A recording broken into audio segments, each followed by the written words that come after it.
The whispers began the very first day Sylvia Ramos set foot inside Wrenmoor House. Hired to polish a forgotten wing of the rambling estate, she expected nothing but dust and silence, until a child's faint cry drifted through the vents and shattered every rule of her contract. What started as routine housework quickly unmasked a hidden cult, a police cover-up, and a pair of ancient predators who drank their supper straight from missing townsfolk. I never expected the job at Wrenmoor House to become the reason the world learned vampires are real. I took the position because I needed nights free to help my sister watch her kids, and the posting promised light daytime cleaning, restricted to the East Wing gallery. The mansion sat alone on a hill 30 miles outside my town, its stone facade lost in brambles and ivy. The pay was triple what any agency had ever offered me. I should have wondered why. My instructions were simple. Polish the hardwood floors beneath 6 enormous tapestries, dust the antique display cases, and never, under any circumstances, cross into the central rotunda or the western guest rooms. A silver-haired man named Mr. Vale, who wore gloves even inside, led the orientation. His smile never reached his eyes, and he kept repeating, "You will find the East Wing perfectly self-contained. All you need is there." At first, everything felt ordinary, dull even. But on my third afternoon, while kneeling to buff a bronze inlay, I heard it, a thin, sob-racked whisper winding through a ventilation grate behind the wainscoting. "Help, please." A child's voice. The sound hovered for only a second before dying into the rumble of the mansion's old boiler. My pulse hammered. Children were never mentioned in the interview, and the East Wing was supposed to be empty except for me and the occasional linen porter. I put my ear against the grate and waited. Silence, until a single sob fluttered through again. That night, I lingered after my shift. The hall lights dimmed to an unhealthy crimson tint, and motion-sensing sconces snapped on and off behind me, as if nudging me back toward the service elevator. I ignored them and traced the ducts to a narrow door, tucked in shadow behind a statue of an angel, whose wings were lined with sharpened steel feathers. The door, unlocked, revealed a crawl space thick with dust and the coppery sting of something spoiled. Little beads of candle wax marked the floor like a breadcrumb trail. I crawled for what felt like half a mile, turning corners until the wax ended at a wooden grate. Through it, I finally saw where the voice came from. A stone-walled storage room 2 levels below ground. Chains were bolted to the floor in a star pattern. A girl, no more than 10, sat inside the star, her ankles cuffed. Beside her stood a robed figure, chanting in a tongue I didn't recognize, pouring dark liquid blood into carved channels that ran between the chains. My gasp was loud enough that the figure tilted its hooded head. I shrank back and waited, trembling, until the ritual resumed. When I crawled out, my scrubs were streaked with grime, but my mind was salvaged by one clear goal: get help. The county sheriff's deputy listened, brow arched, while I rattled through everything: the hidden room, the shackles, the child. He promised he'd check in, but needed hard proof. I showed him the black candle wax still stuck to my pant leg. He shrugged it off as a prank. 2 days later, Mr. Vale summoned me to his office at noon. "Your services are no longer required," he said, sliding an envelope of cash across the desk. A generous severance for silence. On my way out, I passed a patrol cruiser idling behind the servants' gate. The same deputy leaned on the hood, chatting with Vale and laughing like old friends. His eyes flicked to me just long enough to telegraph a warning. Leave it alone. I drove back to my apartment, shaking so badly I could barely hold the wheel, but fear turned into something sharper when I opened the local paper. Another teenager reported missing. Her photo, all braces and shy dimples, stared up at me like an accusation. Missing person posters I'd ignored before now felt like a constellation pointing at Wrenmoor House. I spent nights parsing message board rumours. Truckers who delivered crates there swore they heard wolves howling inside.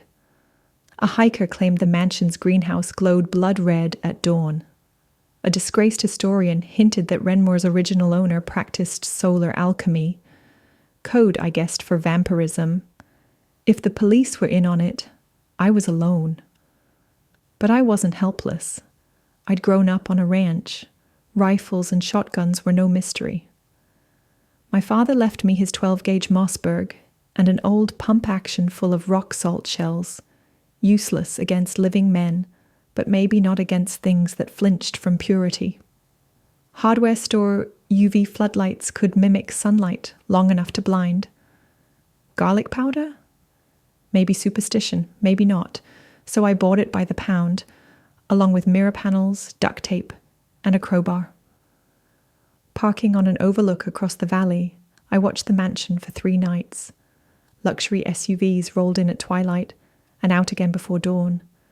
At midnight, a 3rd-floor window always opened and inhaled the valley air as if the house itself were breathing. Through binoculars, I saw figures usher captive people, drugged or bound, into the West Wing cellar. I counted 8 robed cultists, and by their deference, 2 aristocratic men who never stepped into starlight without umbrellas that blocked even moonbeams. Vampires, my gut told me. Predators who required human go-betweens. I mapped their patrol routes, their cigarette breaks, the exact minute Mr. Vale liked to visit the guard kennel with raw meat for the hounds. By the end, I knew the mansion's heartbeat better than my own. I chose the cusp of dawn, 4:43 a.m., when the sky was paling, but the household still thought itself safe. I cut the chain on a side greenhouse door, slipped inside, and wired my battery-powered UV floods to the wrought iron trellises. Hothouse roses hissed under the violet glare. The first cultist found me while I was taping mirrors to the corridor walls.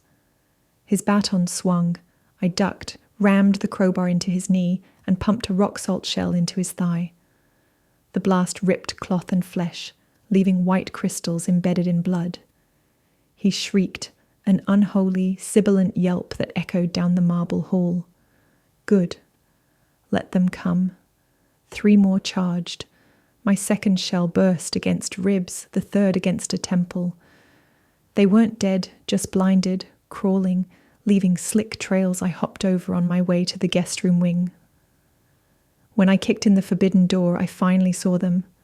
2 men pale as moonlit marble, reclining on divans, siphoning blood through silver straws from a glass bowl in which floated a teenage boy's wrist. They blinked like startled owls. Sunlight's edge was creeping down the western drapes. Pure coincidence, but it gave me courage. I fired a salt shell point blank into the first vampire's chest. The pellets didn't tear skin.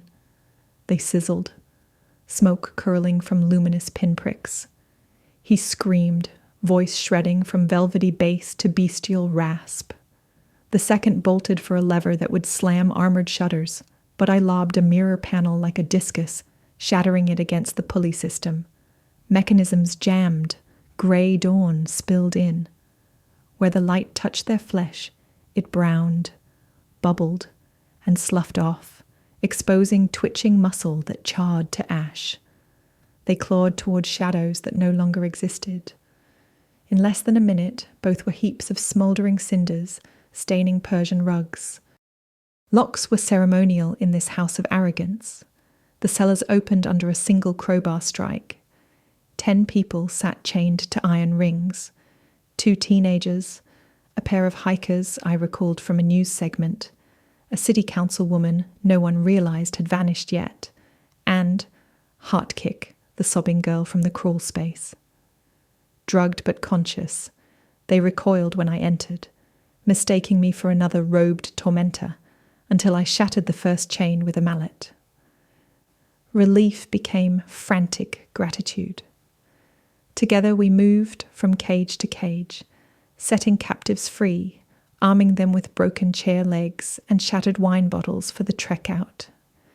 In the courtyard, dawn was now a full-throated chorus of birds. The surviving cultists, 3 of them, tried to block us. I had 2 shells left. One sprayed rock salt. The other, scavenged buckshot, blasted through the lead cultist's shoulder, spinning him into a bird bath where frescoed angels watched him bleed. The others fled beyond the gates, gowns flapping like wounded wings. Sirens wailed up the hill, not to protect us, but to silence me.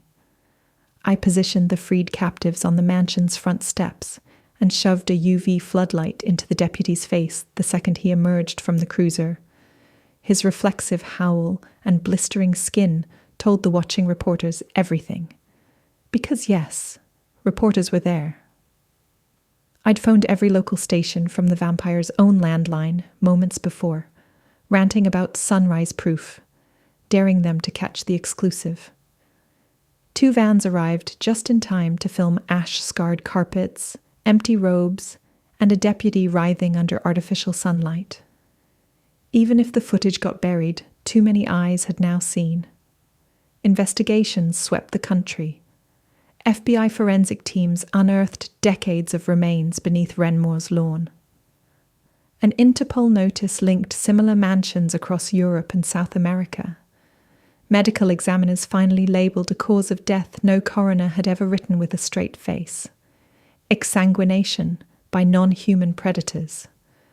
The girl I heard sobbing, her name is Marisol, hand-painted me a thank you card that hangs on my apartment wall. She still can't sleep without lights on, but she's alive.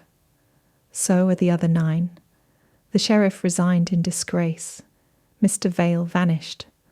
Whether he was human or something in between, I don't know.